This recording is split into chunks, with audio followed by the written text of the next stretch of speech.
오늘 설교의 제목은 항상 전쟁에 있는 사람들이라는 제목을 가지고 말씀을 나눠보려고 합니다.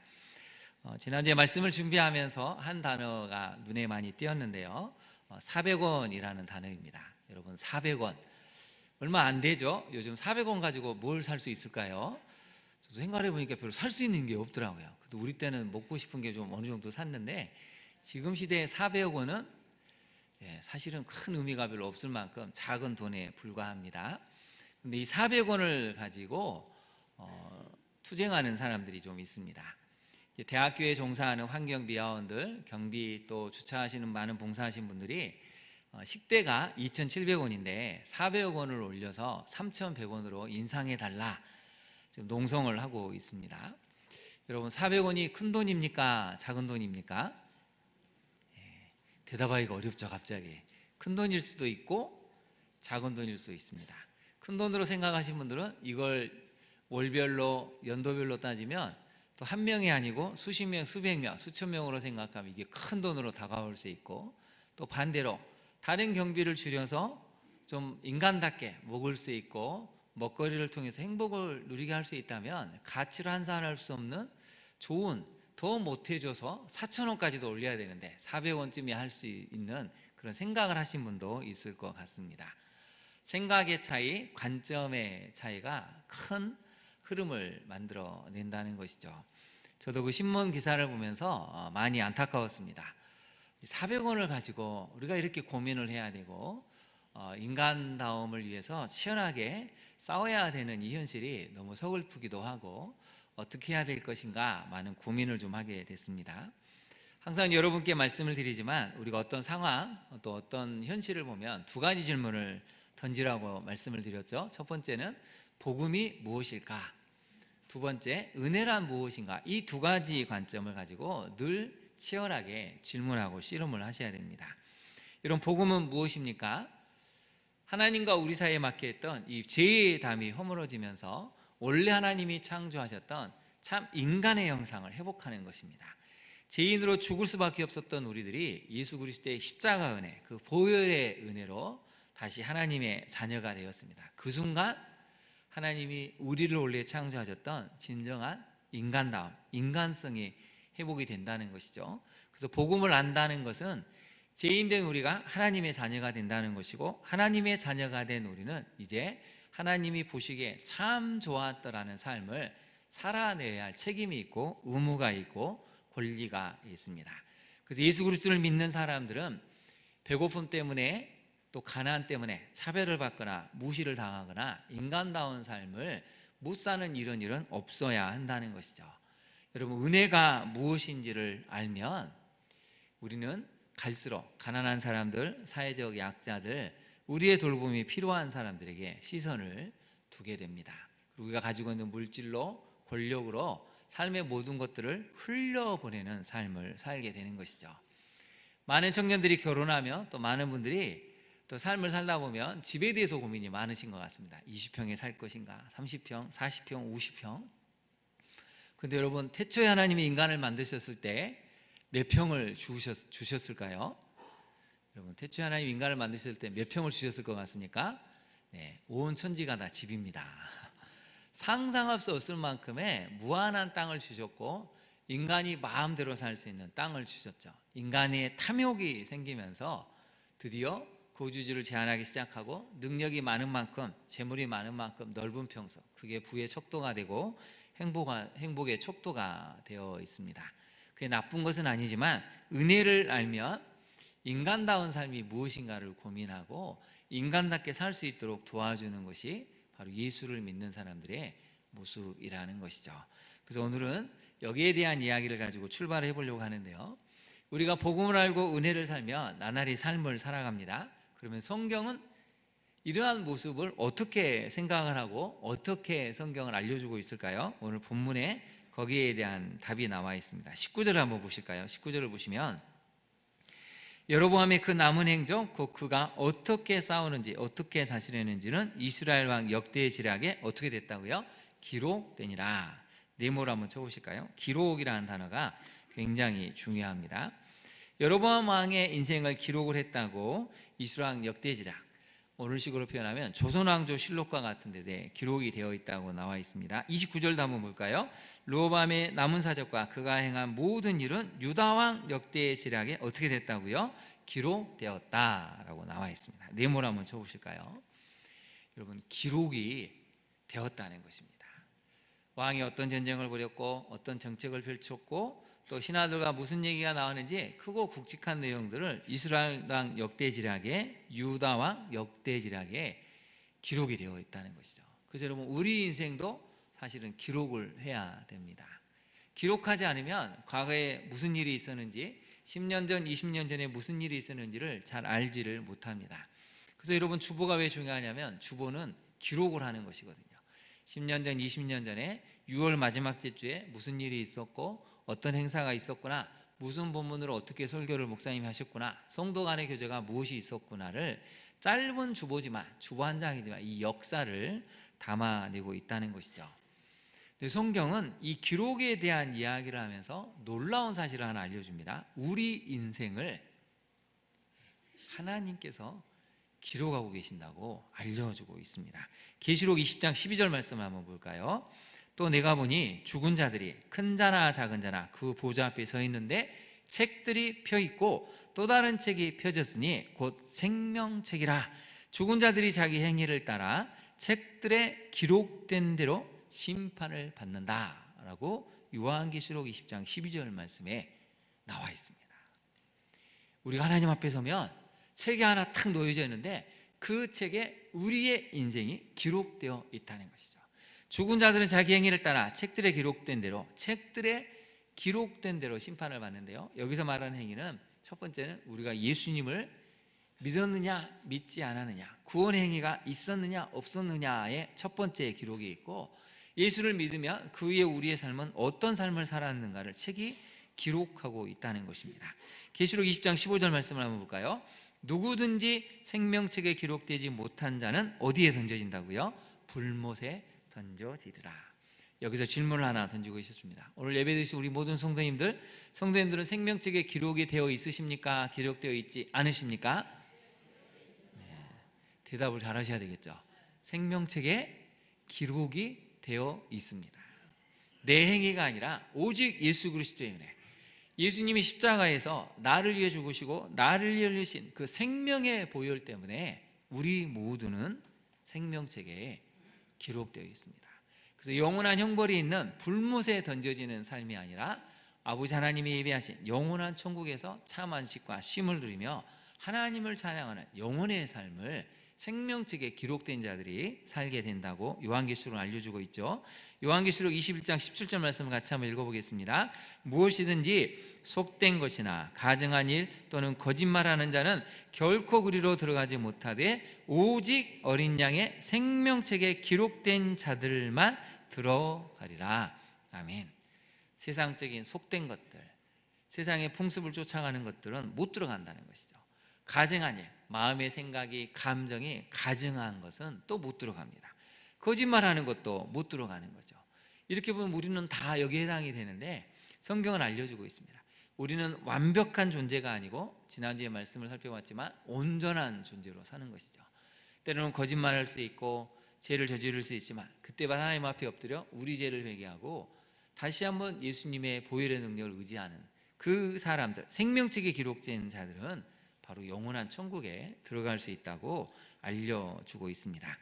그래서 요한계시록 3장 5절을 보시면 사대교회에 대한 이야기가 나오는데요, 같이 한번 읽어볼까요? 시작. 이기는 자는 이와 같이 흰옷을 입을 것이요 내가 그 이름을 생명책에서 결코 지우지 아니하고 그 이름을 내 아버지 앞과 그의 천사들 앞에서 시인하리라. 사대교회는 살았는데 살아있지 않은 상태라는 것이죠. 죽은 것 같은 상태라는 것입니다. 그래서 이 어마어마한 박해를 이겨내라는 것입니다. 하나님은 여러분 결코 평안하게 살아라, 행복하게 살아라, 물론 이렇게도 말씀하시지만 성경의 흐름은 끝없이 우리에게 도전을 줍니다. 힘을 내라, 용기를 내라, 승리하는 삶을 살아라. 그래서 이기는 자라고 말씀하시죠. 내가 그 이름을 생명책에서 결코 지우지 아니하고 그 이름을 내 아버지 앞과 그의 천사들 앞에서 시인해 주겠다고 말씀하십니다. 여러분, 갈수록 세상은 거세게 예수 믿는 신앙을 공격합니다. 배척합니다. 말도 안 되는 논리를 가지고 법을 제정하려고 지금 애를 쓰고 있습니다. 앞으로 교회를 다닌다, 예수님을 믿는다는 것은 어마어마한 박해와 핍박을 각오해야 될 시대가 오는 것은 아닌지 우리가 지금 경계심을 갖고 흐름을 봐야 한다는 것이죠. 그러나 분명한 사실은 이기는 자에게는 그 이름을 지우지 않고 하나님 아버지 앞과 천사들 앞에서 시인해 주겠다고 약속하십니다. 오늘 예배드리는 우리 모두가 내 이름을 우리 예수 그리스도께서 하나님 앞에서 천사들 앞에서 시인하는 이름으로 불러주실 수 있기를 진심으로 축원합니다. 우리 한번 옆에 사람에게 그렇게 한번 축복해 볼까요? 당신의 이름을 우리 주님이 불러주십니다. 한번 인사해 볼까요? 당신의 이름을 우리 주님이 불러주십니다. 마지막 날 하나님 앞에 섰을 때 불러주신다는 것이죠. 그래서 여러분 잊지 마십시오. 우리 인생은 기록이 되고 있습니다. 그래서 거기다 한번 메모리해 보실까요? 빈칸에다가 무엇을 그러면 우리는 기록을 하며 살아야 될까요? 하늘에서도 우리를 기록한다면 우리도 몇 가지를 기록을 해야 되는데 크게 몇 가지가 있습니다. 첫 번째는 시간을 기록해야 됩니다. 매일매일 내가 어떤 삶을 살았는지 시간을 기록하셔야 되고, 우리 결혼하신 분들은 정말 잘하시더라고요. 가계부를 잘 쓰시죠. 재정을, 물질을 기록해야 됩니다. 첫 번째는 시간, 두 번째는 물질을 기록해야 되고, 세 번째는 관계를 기록해야 됩니다. 부부 간의 관계, 부모와 자녀의 관계, 성도 간의 관계, 이웃과의 관계가 어떤지 우리가 일기 형식으로라도 매일매일 기록할 때 우리의 관계 흐름이 지금 10년 전에는, 5년 전에는, 지금은 어떻게 가는지 흐름을 알 수 있고 조율을 할 수 있다는 것이죠. 마지막 네 번째는 이걸 잘 못하시는데 생각과 감정을 기록해야 됩니다. 지금 내가 무슨 생각을 하고 있는지, 이 감정을 왜 갖고 있는지, 10년 전에도 20년 전에도 이 감정을 그대로 가지고 가 있는 나를 충동질하는 어떤 감정들이 있다면 왜 그러는지 기록을 통해서 살펴보고 은혜 가운데 이걸 처리하고 해결을 해야 합니다. 이렇게만 기록하는 인생을 살 수 있다면 여러분, 우리 자신을 객관화시킬 수 있고 하나님이 우리에게 무엇을 말씀하시는지, 또 우리 인생을 어떻게 이끌고자 하시는지를 서서히 알아차릴 수가 있습니다. 기록하는 성도가 진정한 경건을 힘쓰는 성도들입니다. 여러분, 내일부터라도, 이제 오늘까지는 봐주고 내일부터라도 우리가 한번 우리 자신에 대해서 기록을 하는 삶을 좀 살아야 되지 않겠습니까? 혼자서는 어렵지만 같이 하면 할 수 있습니다. 그래서 마음 맞는 분들끼리 매주 한번 기록해 보시고 나눠보시고, 일기도 어느 정도는 오픈하실 수 있으면 오픈하셔서 남은 인생은 은혜로운 기록, 정말 하나님 보시기에도 칭찬하실 수 있는 인생이 은혜로운 기록들로 채워질 수 있기를 진심으로 소망합니다. 이제 오늘 본문으로 한번 들어가 볼까요? 오늘 본문의 내용을 살펴보겠습니다. 첫 번째, 성도는 전쟁이 아닌 평화의 삶을 만들어가는 사람입니다. 오늘 19절을 한번 보실까요? 여러분, 19절을 보시면 이렇게 표현이 됩니다. 여로보암의 그 남은 행적, 그가 어떻게 싸웠는지와 어떻게 다스렸는지는 기록이 되었다고 알려주고 있는데요. 여러분, 이걸 한번 잘 보십시오. 처음에 뭐가 나와야 되겠습니까? 어떻게 다스렸는지, 이게 나와야 되는데 어떻게 싸우는지부터 나옵니다. 이 사람의 인생의 특성이 나오는 것이죠. 여로보암은 평화가 아닌 전쟁의 삶을 살았다는 것입니다. 그래서 여러분, 우리가 나중에 15장도 살펴보겠지만 14장부터 전쟁이라는 단어가 나오는데요. 14장 30절 한번 볼까요? 르호보암과 여로보암 사이에 항상 뭐가 있었다고요? 전쟁이 있으니라. 15절을 한번 볼까요? 15장 6절을 보시면 15장 6절에 르호보암과 여로보암 사이에 사는 날 동안 전쟁이 있었더니 아비야, 르호보암의 아들과 여로보암 사이에도 뭐가 있었다고요? 전쟁이 있었다, 이렇게 표현이 되어 있습니다. 여러분, 15장 16절도 한번 볼까요? 아사는 르호보암 왕의 손자입니다. 아사와 이스라엘의 왕 바하사, 여기도 역시 여로보암의 아들이며 손자인데요, 바하사 사이에도 일생 동안 뭐가 있었다고요? 전쟁이 있었습니다. 여러분, 놀랍지 않습니까? 어떻게 싸웠는지가 지금 기록이 되고 있다는 것이죠. 화평도 아니고 평화도 아니고 서로 존중하면서 정말 서로를 섬기는 그런 삶이 기록된 게 아니고 아버지 때에, 할아버지 때에, 손자 때에 계속해서 전쟁으로 싸우고 있다는 것을 성경은 지금 알려주고 있습니다. 그래서 여러분 14장 30절 이렇게 한번 읽어볼까요? 14장 30절 이렇게 읽을 수 있습니다. 남편과 아내 사이에 항상 전쟁이 있으니라. 여러분 결혼하시고 행복하십니까? 결혼하시고 전쟁을 좀 멈추셨나요? 결혼하자마자 나 당신 이런 사람인지 몰랐다 하고 지금까지 전쟁을 하고 있지는 않습니까? 오늘 혹시 부부싸움하고 예배를 드리셨다면 나가실 때는 손잡고 나가시기를 바랍니다. 마음의 전쟁을 멈춰야 되지 않을까요? 이걸 이렇게 읽을 수도 있습니다. 부모와 자녀 사이에 항상 전쟁이 있습니다. 또 도대체 누굴 닮아서 이 모양이냐고 또 끊임없이 싸우는 부모와 자녀들이 정말 많이 있는 것 같습니다. 전쟁이 멈추지 않아서 지옥 같은 삶. 그래서 제가 청년들 중에 제일 아픈 청년 중에 한 명은 목사님 대학생인데요. 학교가 딱 끝나고 수업을 마치고 도서관에서 공부를 하고 딱 집에 돌아가려고 하는 그 순간에 마음이 공허해진답니다.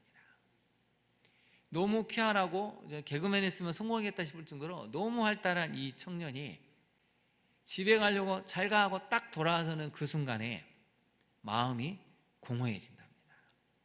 왜 그럴까요? 집에 가면 누구도 환영해 주지 않기 때문이죠. 전쟁이 기다리고 있습니다. 너는 왜 그 모양이니? 아무도 인정해 주지 않는 집에 가려니 마음이 공허하고 허무해진다는 것이죠. 제가 그 이야기를 듣고 너무 마음이 아팠습니다. 내가 얼마나 인생을 지금 힘들게 살아갈까? 여러분 지금도 여러분 가정에 혹시 전쟁은 있지 않나요? 교회는 어떻습니까? 이걸 이렇게 읽을 수 있습니다. 목회자와 성도 사이에 항상 전쟁이 있습니다. 목회자와 성도 간에 갈등이 있고 분쟁이 있고 다툼이 있으면 교회가 버텨낼 재간이 없습니다. 이렇게 읽으면 어떨까요? 성도와 성도 사이에 항상 전쟁이 있습니다. 겉으로는 다 웃습니다. 평화롭습니다. 인사도 잘하고 미소를 띄웁니다. 근데 그들만이 아는 보이지 않는 마음의 전쟁이 성도 간에 있다면 그 교회는 건강한 교회입니까? 여러분 인류 역사는 전쟁의 역사인데요. 화면을 한번 잠깐 보실까요? 이 화면을 제가 한번 설교를 준비하면서 이제 자료를 찾아보다가 알게 됐는데요. 마부작침이라는 블로그에 올라가 있는 내용입니다. 왼쪽에 이 붉은색으로 표시된 것은 뭐냐면 코어 데이터라고 합니다. 전쟁이 일어날 수 있는 전쟁과의 관련성을 이제 데이터로 표현했는데요. 1964년에 미시간 대학교에서 시작된 전쟁의 역사에 대한 학문적 연구 프로젝트입니다. 1816년부터 2009년까지 전쟁 데이터를 만들었습니다. 그래서 여러분 저게 10개 칸인데 10개 칸은 1년을 해당해서 10년입니다. 그래서 가로는 10년을 이야기하고 밑에 세로는 이제 2009년부터 1816년까지의 기록이 이렇게 되어 있는데 놀랍게도 전쟁이 단 한 번도 그친 적이 없었다는 것이죠. 그래서 20세기를 대표하는 문명 사학자이면서 철학자인 윌 듀런트는 이렇게 얘기했습니다. 본인이 쓴 책 역사의 기원에서 역사로 기록된 3421년 중에 전쟁이 없었던 해는 268년, 약 7.8%만 평화의 시기였지 나머지는 계속 전쟁이 일어났다고 하죠. 엘빈트 풀러 유명한 미래학자도 이렇게 얘기를 했는데요. 1945년부터 1999년까지 2340주 동안 지구촌에 전쟁이 없었던 시기는 단 3주일 뿐이었다고 합니다. 우리에게 한번 적용해 볼까요? 여러분 결혼하시고 나서 단 한 번도 나는 전쟁 없이 살아온 시간이 남편과 아내가 지금까지 계속됐다. 여러분은 정말 신앙생활을 잘하신 겁니다. 아니 싸웠더라도 금방 화해했다고 정말 잘하신 것이죠. 근데 지금까지 이 갈등이 1년 52주 중에 40주가 매년 있다. 그럼 이건 좀 고민을 해보셔야 됩니다. 그래서 톨스토이도 이렇게 얘기했죠. 전쟁처럼 악하고 소름 끼치는 일은 없다라고 알려주고 있습니다. 여러분 개인 간의 전쟁이 있죠. 근데 러시아와 우크라이나 전쟁이 있고 이스라엘과 하마스의 전쟁이 계속해서 지금 끝나지 않고 있습니다. 그래서 유명한 문장이 하나 있지 않습니까? 한번 볼까요? 좋은 전쟁, 나쁜 평화는 어떻다고요? 없다는 것입니다. 그 어떤 전쟁도 좋은 전쟁이라고 할 수가 없다는 것이죠. 그 어떤 평화도 나쁘다라고 말할 수는 없습니다. 여러분, 전쟁이 한번 일어나면 전쟁 이후에 그 어마어마한 후유증, 후폭풍은 우리가 역사를 통해서 잘 알고 있지 않습니까? 근데 오늘날 너무나 많은 사람들이 전쟁 중에 있습니다. 본인 자신과의 전쟁뿐만 아니라 배우자에 대한 전쟁을, 부모에 대한, 자녀에 대한, 성도 간에, 이웃 간에 얼마나 크고 작은 전쟁이 일어난지 모릅니다. 여로보암은 어땠을까요? 여로보암은 여러분 1년 전만 해도, 왕이 오르기 1년 전만 해도 평화를 추구하는 사람이었습니다. 정말 백성을 걱정하고 르호보암 왕을 만났을 때 제발 왕이시여, 좀 중노정을 멈춰 주십시오. 백성들이 저녁이 있는 삶을 좀 살게 해 주십시오. 너무 많은 세금 때문에 백성이 풍요로운 삶을 살 수가 없으니 세금을 좀 감면해 주십시오. 그러면 우리가 왕을 진실되게 섬기겠습니다. 근데 르호보암 왕이 노라고 거절을 했습니다. 그래서 하나님의 말씀대로 북이스라엘 왕이 되었습니다. 놀라운 사실은 그가 왕에 오르자마자 하나님을 대적하고 백성들에게 우상 숭배와 변질된 신앙을 강요했다는 사실입니다. 하나님을 대적하는 삶을 1년 전에는 선택하지 않았는데 왕이 오르니까 권력력이 생기면서 하나님을 대적합니다.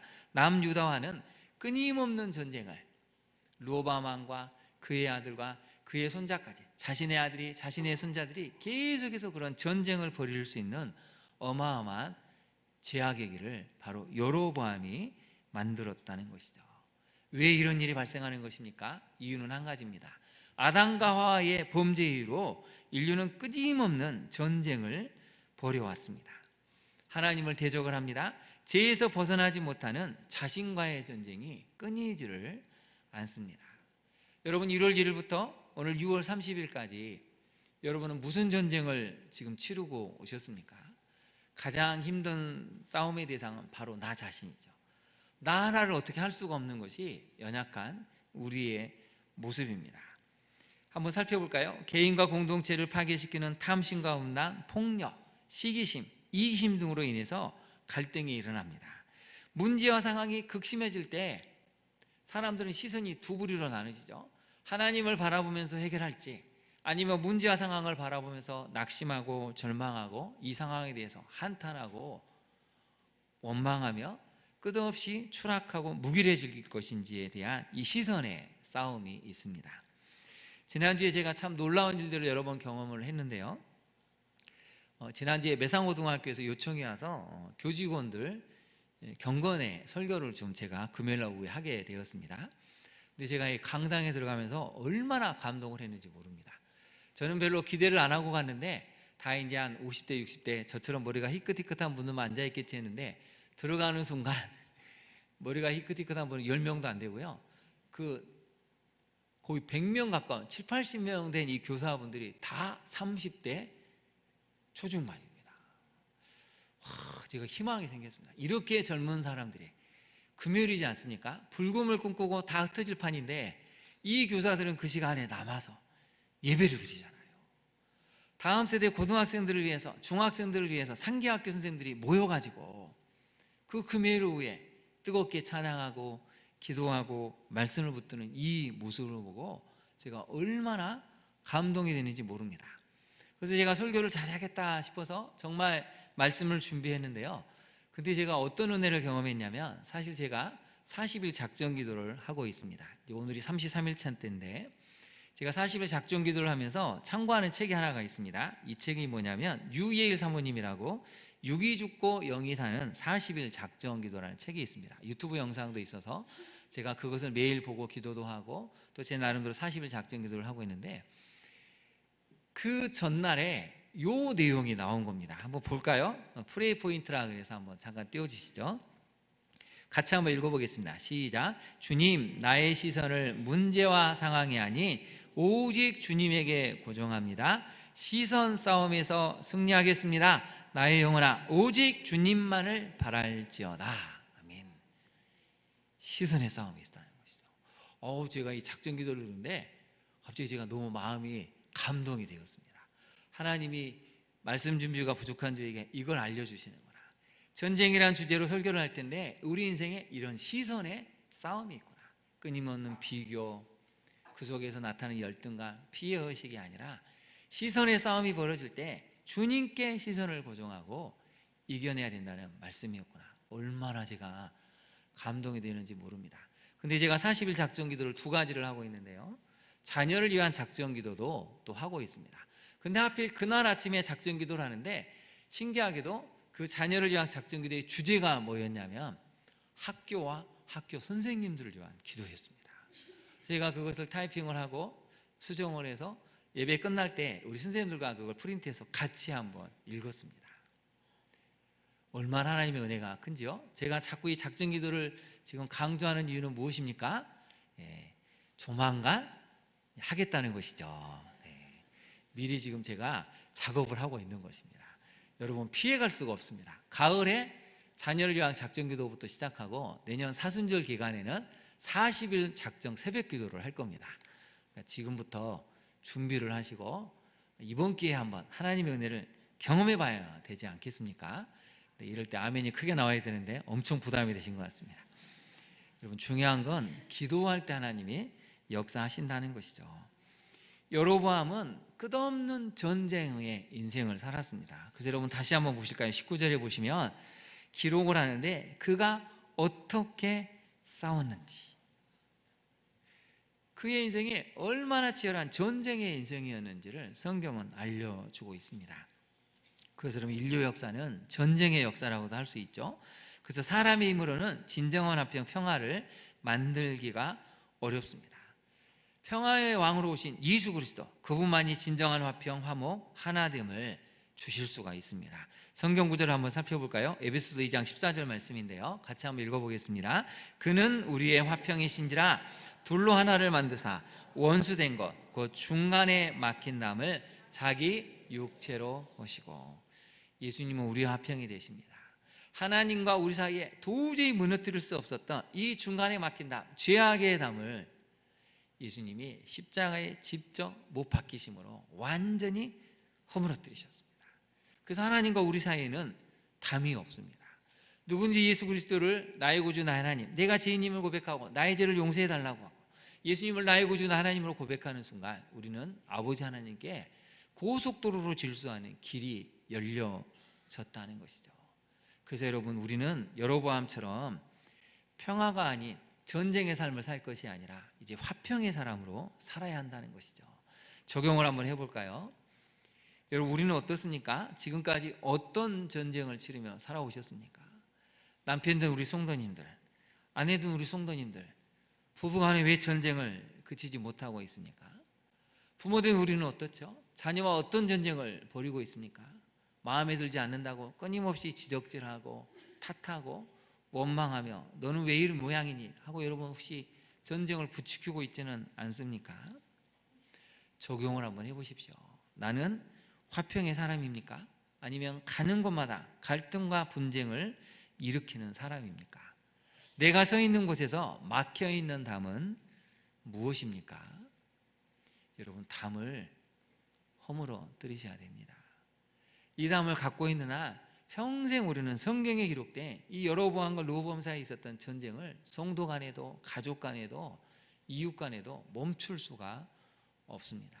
예수님이 우리의 화평이 되신 것처럼 우리도 화평의 사람으로 살아야 한다. 이게 오늘 본문이 들려주는 첫 번째 메시지입니다. 우리 옆에 있는 성도님들에게 한번 그렇게 축복해 보실까요? 우리 옆에 있는 성도님들을 정말 마음을 다해 당신은 화평의 사람입니다 라고 한번 칭찬해 보실까요? 당신은 화평의 사람입니다. 네. 여러분, 우리는 화평의 사람으로 부르심을 받았고 이미 그렇게 살아야 할 존재로 이미 서 있습니다. 두 번째 메시지를 한번 살펴볼까요? 같이 한번 읽어보겠습니다. 시작. 성도는 죄가 아닌 은혜가 자신을 다스리는 삶을 살아야 합니다. 여러분, 여로보암은 죄가 자신을 다스리도록 죄의 자신의 인생을 내어주는 삶을 살았습니다.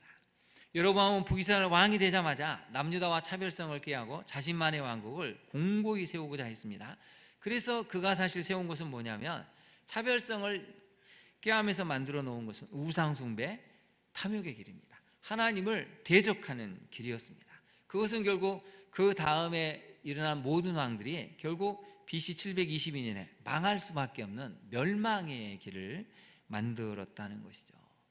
왜 그렇게 되었습니까? 자신을 제2에 내어주었기 때문에 그가 추구한 모든 정책, 국가의 운영 방향도 제2의 속성을 벗어날 수 없었기 때문입니다. 여러분, 이건 정말 중요한 사실입니다. 우리가 제2의 우리 인생을 내어주는 그 순간에 시간이 지날수록 우리가 추구하는 가정의 경제의 방향, 자녀 양육의 방향, 성도가 맺는 이 관계의 방향, 모든 것은 결국 제2의 속성을 서서히 드러내게 됩니다. 탐욕스러워지고요, 이기적이 되고요, 조그만 것에도 서운하고 원망하게 되고 적개심과 중호심, 불편한 감정을 풀 수가 없습니다. 세월이 흐를수록 내가 결국 내 자신을 내어주었기 때문에 죄는 결국 내어주는 그 사람을 사로잡습니다. 그래서 모든 인생의 방향이 죄에 맞춰지게끔 딱 만들어버리기 때문에 시간이 지날수록 나타나는 것은 쓴뿌리와 쓴 가시인 것이죠.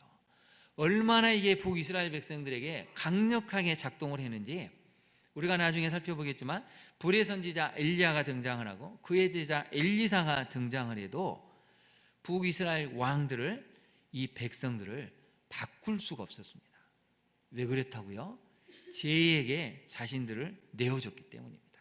죄에게 자신을 내어주니까 제가 그의 감정을, 그의 생각을, 인생의 가치관을, 그의 영혼을 완전히 사로잡아 버렸기 때문에 시간이 지날수록 열매 맺는 것은 결국 제가 추구하는 그 죄의 속성들이었다는 것이죠.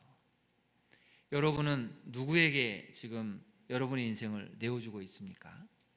아니, 여러분이 누구에게 인생을 내어주는지는 지금 여러분의 인생을 살펴보면 됩니다.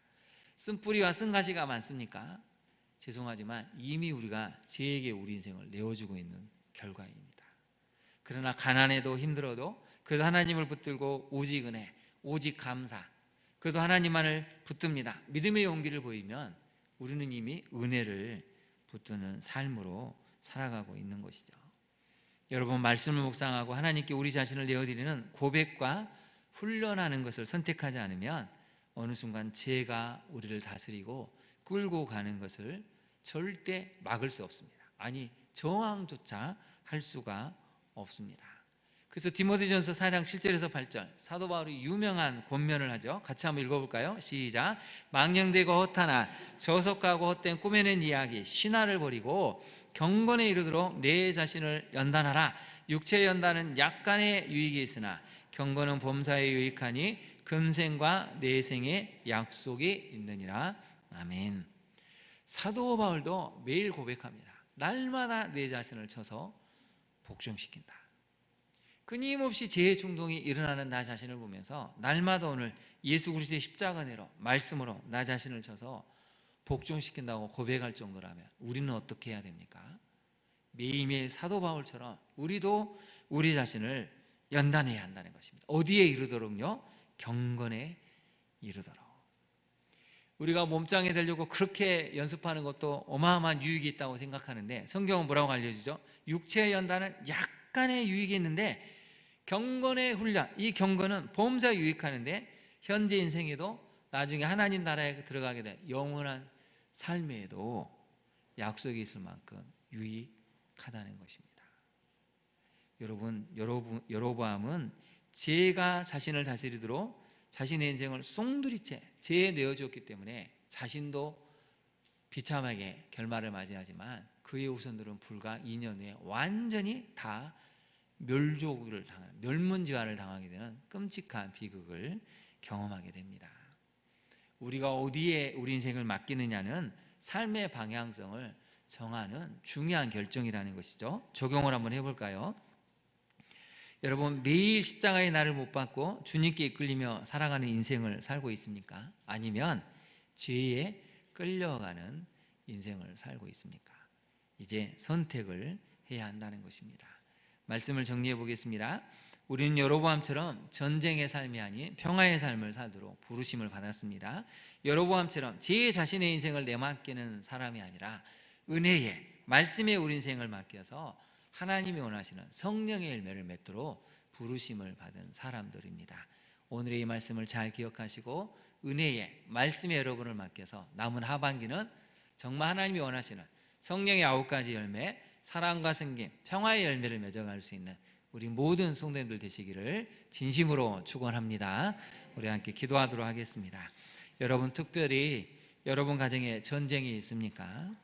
남편과 아내가 아직 사랑하지 못하고 여전히 갈등하고 분열과 미움이 가득 차 있습니까?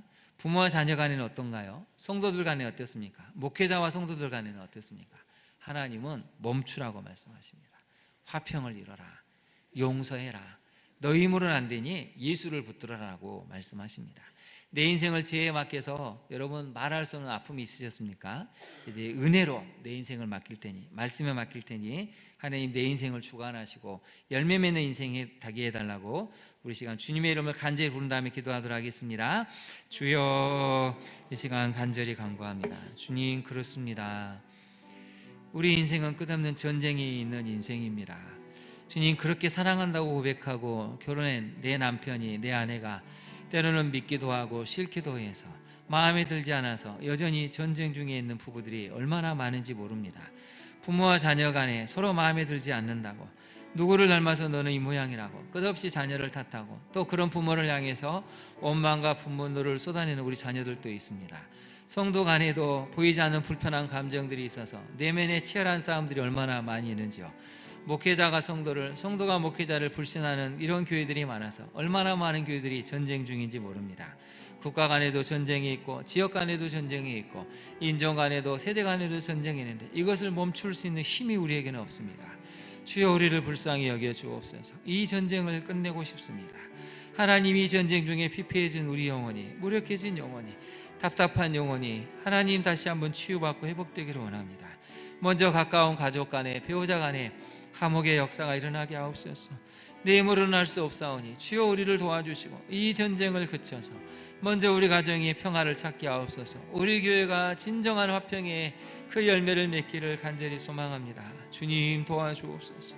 주님, 이 땅을 불쌍히 여겨주시고 끝없는 분열과 갈등, 혐오를 불러일으키는 이 거짓을 물리치고 진정 세대 간에 하나가 되고 하나님 지역 간에 하나가 되고 남한과 북한이 속히 하나가 되어서 진정한 하나됨을 이룰 수 있는 이 땅이 될 수 있도록 예수 그리스도, 그분이 이 땅에 진정한 왕으로 임하시기를 원합니다. 우리 마음에 진정한 왕으로 오셔서 우리를 다스려 주시기를 원하오니 주님, 우리를 인도하여 주옵소서.